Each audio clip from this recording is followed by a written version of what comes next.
I've been making puppets since I was probably 6 years old. I was one of those children who made things out of cereal boxes and toilet rolls and was constantly nagging my family for cardboard. And I found a book in my school library that was a sort of how to make puppets book with an egg box dinosaur on the front, basically. And I was, and arguably still am, in my dinosaur phase. And so I went straight home and asked for an egg box and a woolen sleeve, and thankfully I had a very supportive family who encouraged that interest, and I've been doing it ever since. There was a puppetry degree at the Central School of Speech and Drama, and I spent 3 years kind of learning the kind of ins and outs and nuts and bolts of kind of puppetry, both as a performer and as a kind of designer maker. And then just before graduating, I got a phone call asking if I'd want to come and audition for a development workshop for a show based around a horse puppet, based on this book called Warhorse that I'd never read or heard of. And I was just very fortunate that that show really opened a lot of doors and I guess put a spotlight on puppetry in a way in this country that it hadn't been, in terms of a puppet playing a central character alongside actors on a sort of mainstream kind of stage, really. So the puppetry in 101 Dalmatians is really varied, and I think that's one of the things that excited me the most about the project. I went to the first read-through in sort of autumn 2018 and sort of started to kind of doodle as I was hearing the read-through of kind of ideas of how we could show the dogs and how the dogs might talk. And I think the sort of different forms that we have in the show keep that kind of sense of play and fun about the dogs and their kind of relationship with their owners.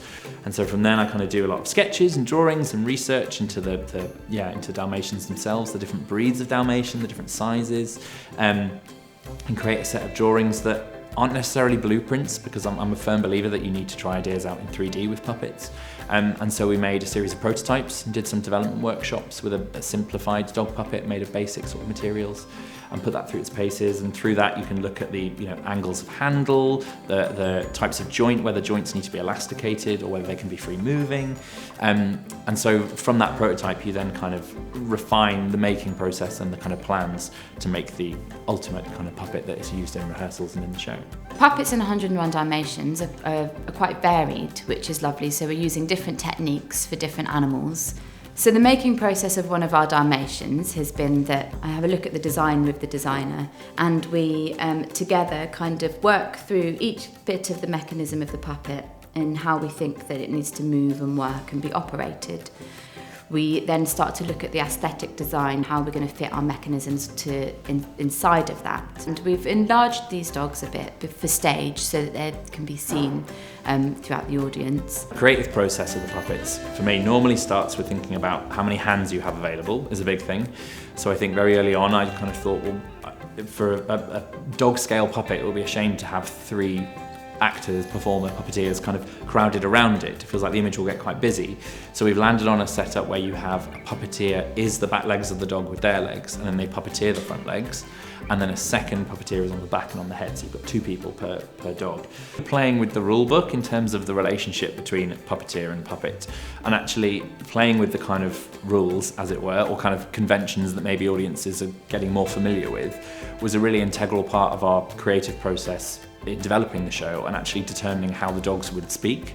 We tried lots of different ideas in a development workshop with a prototype puppet, exploring different conventions as to how we could allow the characters to be real dogs, but actually at the same time be able to hear what they were thinking and singing, because it's a musical.